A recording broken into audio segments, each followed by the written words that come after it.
Hello everyone, I'm Eric Hollick. And I'm Dr. Sakisha Heilig, and we're so excited to be sharing with you today about the future of leadership. If there is one thing that is constant, that's going to be change. So the future of leadership is evolving even more now than it has ever. We know that there's a plethora of things that are driving the future of leadership, but today we want to focus on 3 of them. The first one being the future of leadership is going to necessitate forward thinking. So you've got to be what? A forward thinker. So now you've got to be a forward thinker in order to stay ahead of the game. Yeah, I've heard that before. But just think about it. Future leaders can't afford to lead their organizations by looking in the rearview mirror. Why? Because a rearview mirror is this small. They've got to be focusing on that big picture, which is that windshield. That's going to require that forward thinking. We need to be focusing all our times and our effort on what? Forward thinking. Right, because remember now, past performances does not necessarily indicate future successes. And that's true. If you think about it, the traditional thought pattern has always been, it does the job, I get paid for it. That's correct? Yeah, that's correct. But future leaders, they can't afford to lead their organizations by looking in the rearview mirror. Because that's not optimizing the way they do business, is it? Nope, it's not. Doesn't it seem like by the time you finally master one concept, there's some flashy new solution for an organization to focus on? Well, yeah, but leaders need to pay attention to technology and be able to change their perspective to understand what new developments and, most importantly, what else is coming down the pipeline. Now, let's just think about it. I'm sure we've all heard that conversation. Should the organization focus more on effectiveness or efficiency? Now, there is a difference between the two. Well, the question comes up, why is it being done? Well, just think about it. That's an effective way of thinking. For efficient ways, you got to think about what needs to be done. Or you can say, well, doing the right thing. No, you need to make sure that you're doing things the right way. Well, you got to align with the objectives and the goals of the company. I understand that, but you really need to focus more on the processes. Well, the only thing about doing an effectiveness way is that it's not easily measured. But think about it. When you focus on efficiency, there's a way to measure it. Yeah, but it requires an external view, like outside of the organization. Well, why not focus more on the efficiency and think more on the internal view of the organization? Well, effectiveness requires subjective visioning. But from an efficient standpoint, you can focus on the objective analysis. Well, I'll tell you this, between the need for leaders to be more effective or more efficient, they both have to have a balance. Well, just think about it.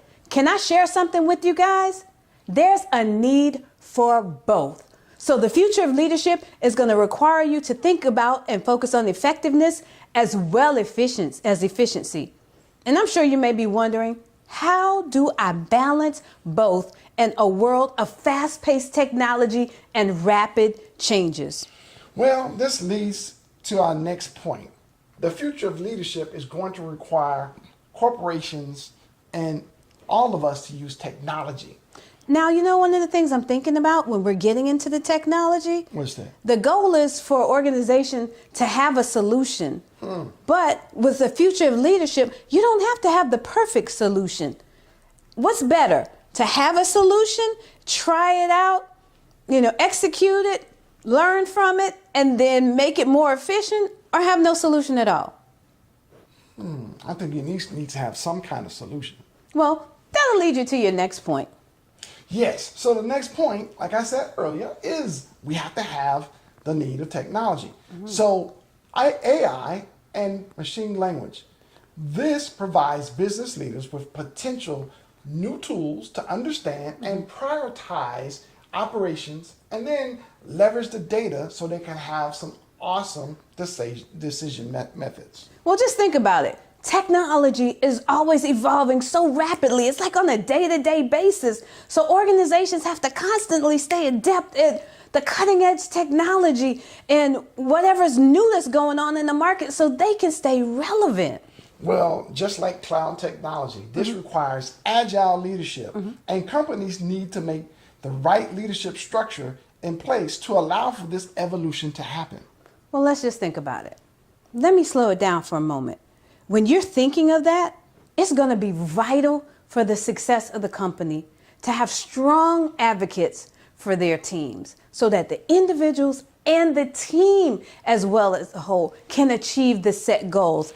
And I think technology is going to be the means to do it. Exactly. And this is how we leverage machine learning to better predict business demands. And also, as you were leading to talking about something of teams, well, we can use machine learning and AI also in understanding the bias in people analytics, since people bring well, it can't be an unbiased, but a biased approach. Well, let's think about it. When you're implementing the new means of technology, you're going to allow the machines to do what they can do so that as a leader, they can focus on what only they can do. Exactly. And the leader needs to be focusing on equipping your team with the right resources and the direction, the understanding, so that will help improve their strengths and their weaknesses and be able to coordinate those so everything's going to flow effectively and efficiently. Exactly.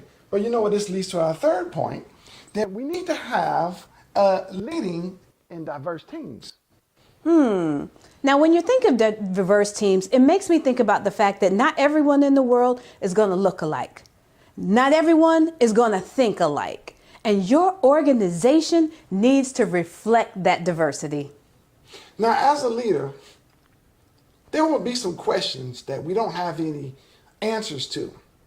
So we have to make sure we have an effective and efficient team to help us in making some of those answers come to the forefront. Well, let's just think about it. What is one of the things that diversity is going to provide for your organization in terms of leadership? It's going to bring a new perspective. Think about it. When you have people from different backgrounds, different genders, different races, different belief systems, when they come together and work together towards a common goal, all kinds of information is going to flow. Totally different perspectives, things that your organization may not even considered before. Exactly. That's where the creativity thrives, when one subject is approached from many different perspectives. Then that's why I say diverse teams bring new perspectives. So future leaders need to put together teams of people that really, and we look at the global, marketplace. So you have people from different global locations. So they're going to have a different world perspective and bring some different world technologies, different world views. And that's going to give you an advantage. Well, just think about it. Sometimes life's greatest difficulties are always going to happen right before your greatest breakthroughs. So make sure that you're incorporating diverse teams with varying backgrounds so that way you can implement multiple perspectives, get a fresh set of eyes on whatever challenges you may be facing in your organization. So that way you can embrace the future of leadership. Well, a lot of people say, well, okay, how do we do that? And because I'm stumped for words. So tell me, you've identified these three objectives and perspectives here, what we need to do as a future leader. So how do we, move forward? Let's think about it like this. I really, really get what you're saying.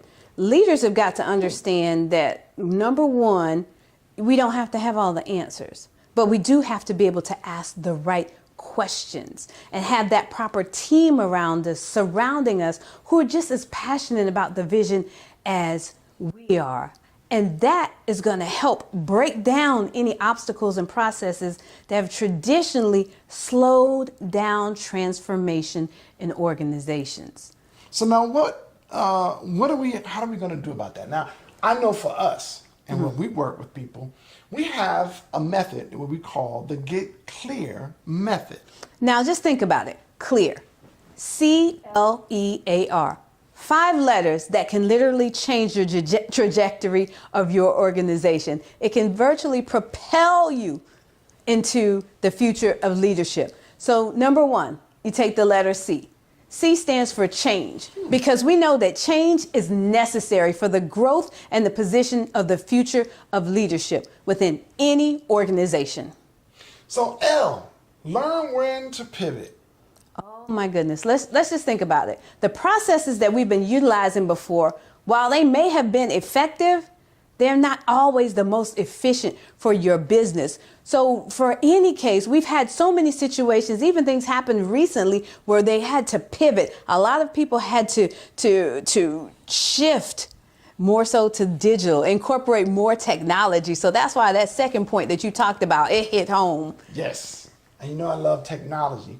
But E, we have to envision your future. How can we evolve if we have not first have a plan for the future? That's true. When we're thinking about it, if we want to take our teams to the next level, if we want to participate in the future of leadership, we have got to have a vision such that we can clearly articulate it to the diverse teams that we're employing. Well, wait a minute. I want to make sure that I'm clear.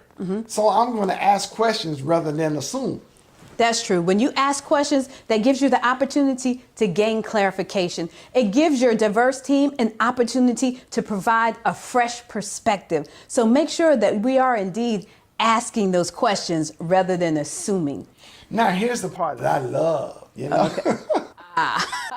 Because you know what? I get excited because there's a cliche that, you know, teamwork makes the dream work. Yes. But, you know, in order to get the team behind you, we got to do R. Rally your team. We got to stoke energy and we got to pump the team up so they can be excited about that vision. Now, you know what? What you're saying is really, really important. You got to make sure that you're getting clear if you're going to be involved in the future of leadership, because this train has left the station and we're going fast forward. Just be mindful that the future of leadership is being impacted by so many different trends, and we focused on 3 of the top ones today. I know we talked about the importance of being a forward thinker. Make sure you don't focus on that little rear view mirror. You focus on the big picture, which is that huge windshield in front of you. Exactly. So that would be number 1. Number 2 is we got to incorporate technology, because technology is constantly changing and we as leaders have to constantly change. Yeah, we got to make sure we keep up with that pace. And number 3, we've got to make sure that we're leading and implementing diverse teams, which will provide us with a fresh perspective on any challenges or obstacles that our organizations may be facing. So you know what? I think we've all had an opportunity to get clear today. What about you? I'm clear as a bell. And we all had the opportunity to tap into those 3 key trends that help propel us into the future of leadership. So I'm Dr. Sakisha. And I'm Eric Holly. And I hope this information has been able to provide value to both you and your organization to help propel you into the future of leadership.